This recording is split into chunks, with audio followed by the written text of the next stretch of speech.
శ్రీ కోయ ఎల్లమ్మ తల్లి జ్యోతిష్యాలయం.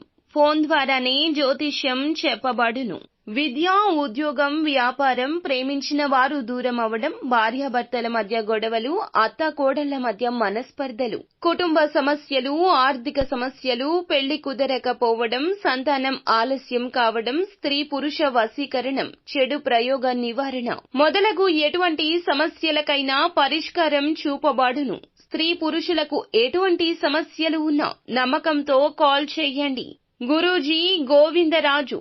Phone number 9703930797. ఈ రోజున నరకం అంటే ఏమిటో చూస్తారు. పరిస్థితులు ఈ విధంగా పగబట్టాయి. ఏం జరగబోతుంది? ఇది భగవంతుని పరీక్షా సమయమా అంటే అవుననే అంటున్నారు జ్యోతిష్య పండితులు. ప్రతి ఒక్క వివరము కూడా ఈ వీడియోలో సవివరంగా తెలుసుకుందాము. వీడియో మీకు నచ్చితే తప్పకుండా ఒక చిన్న లైక్ చేసి మమ్మల్ని సపోర్ట్ చేయండి. ఇక ఆలస్యం లేకుండా వీడియోలోకి అయితే మనము వచ్చేద్దాము. ఖచ్చితంగా ఈ రోజున వీరికి ఇలా జరగబోతుంది. జీవితంలో అత్యంత క్లిష్టమైన అంతరంగిక పోరాటం మొదలవుతుంది.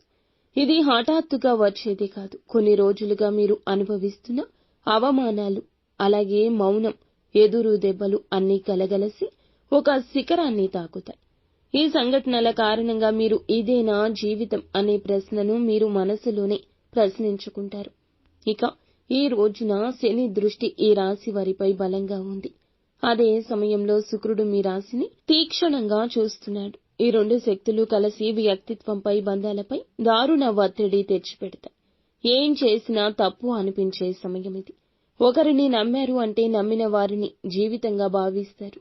కానీ ఆ వ్యక్తి ఈ రోజున అనూహ్యంగా మీ మీద అనుమానం వ్యక్తం చేస్తారు. నిజంగా మీరు నమ్మదగిన వారా, లేకపోతే నేనే తప్పుగా అర్థం చేసుకున్నానా అనే సందిగ్ధత వారికి ఉంటుంది. ఇది మీకు నిద్రలేని క్షణాలు మిగులుస్తుంది.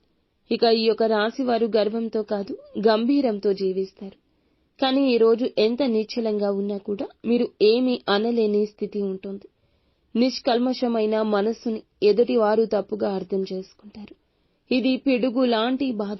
ఎవరు నన్ను అర్థం చేసుకోవడం లేదు అని నరకపూరిత భావన మీ గుండెను ముక్కలు చేస్తుంది. ఈ రోజున మీ ఇంట్లో ఏదో ఒక చిన్న విషయంపైనే పెద్ద గొడవ మొదలవుతుంది. మొదట అది చిన్న అభిప్రాయ భేదంగా మొదలవుతుంది, కానీ క్షణాల్లో పెద్దల మాటల యుద్ధంగా మారుతుంది. మీకు నమ్మకం ఉన్న వ్యక్తే మిమ్మల్ని ఎదుర్కొంటాడు. మీరు మాటలు మింగేసే స్థితికి వచ్చేస్తారు. ఇక సహోద్యోగులు, భాగస్వామ్యులు ఈ రోజున మీ వ్యూహాలు వ్యతిరేకిస్తారు.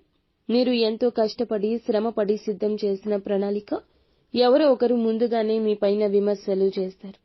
నిశ్శబ్దంగా ఉంటే అది దుర్బలంగా భావిస్తారు. మీరు స్పందిస్తే దాన్ని అహంకారంగా భావిస్తారు. ఇది నరకపు రెండవ ముఖం. ఏం చేసినా తప్పే అనిపిస్తుంది. భౌతికంగా అలసట, తలనొప్పి, ఒత్తిడి ఉన్న దాంతో పాటుగా మానసికంగా కూడా కృంగిపోతారు. ఈ కలయిక ఈ నరకానికి శరీర రూపం.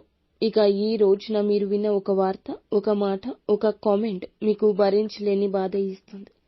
అది ఒక పరిచయస్తుడి నుంచి వస్తుందా, కుటుంబ సభ్యుడి నుంచి వస్తుందా అనేది కాదు. ఆ మాటల వెనుక గల ఉద్దేశ్యం మిమ్మల్ని నీరుగారుస్తుంది. చాలా స్పష్టంగా ఒక విషయాన్ని చెప్పిన వారు దాన్ని వక్రీకరిస్తారు. నిదానంగా వ్యవహరిస్తే స్పందించలేరు అనుకుంటారు. గట్టిగా మాట్లాడితే దురుసు అనుకుంటారు. ఇది ఈ రాశి వారికి అత్యంత భయానక వేదన, ఒంటరితనం, నరక అనుభవం, శాపం కాదు. ఇది మీ ఆత్మను మరింత మేలుకొలిపే పరీక్ష. ఇక ఇప్పుడు మీరు పడే బాధ మీ భవిష్యత్తుకు ఒక బలం. మీరు ఈ రోజున ఊహించని వ్యక్తులచే దుర్వినియోగం పాలవుతారు. కానీ అదే వ్యక్తులు ఈ రోజు మీ మౌనాన్ని తప్పుపడతారు. కన్నీటి వలయంలో మీరు కృంగిపోతారు. ఇది మీ కార్చే కన్నీరు జీవితాన్ని శుభ్రం చేస్తుంది. ఈ రోజున మౌనం మీకు రక్షణ కవచంలా ఉంటుంది. మీ ప్రవర్తనలో ఓర్పు, మీ ప్రతీకారం శాంతంగా ఉండాలి. ప్రతి విషయానికి ఇక స్పందించొద్దు. బాధతో కాదు, నిజంగా ఉండండి. శరీరానికి విశ్రాంతి ఇవ్వండి. ఈ యొక్క సమయంలో ఇదే మార్గం. పడి లేచే గెలుపు చాలా వరకు గొప్పగా ఉంటుంది. ఇక ఈ రోజున కఠినమైన పరీక్షలు వచ్చిన భగవంతుని అనుగ్రహం ఉంటుంది. సహచరుల వ్యవహారంపై తేలికగా నమ్మకాన్ని పెంచుకోవద్దు.